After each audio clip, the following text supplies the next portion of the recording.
holidays. That's right. To do so, you probably need to request the days off. Please see how you can do this using the Leon Crew app.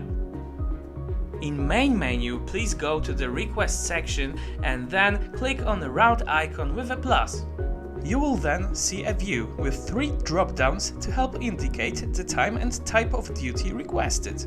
These are start date, end date and duty.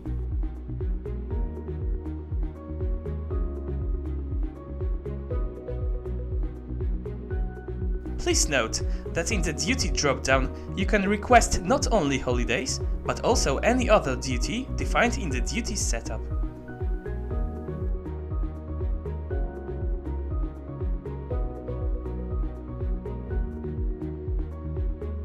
If you wish, you can also attach a note to the request approver.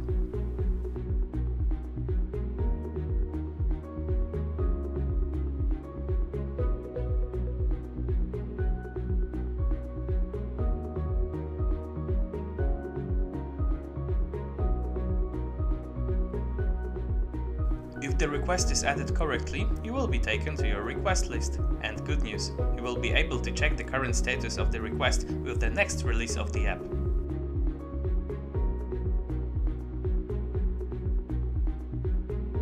That's it! You just need to wait for the request to be approved and off you go. Please remember to check our other educational videos on LinkedIn and YouTube. Bye!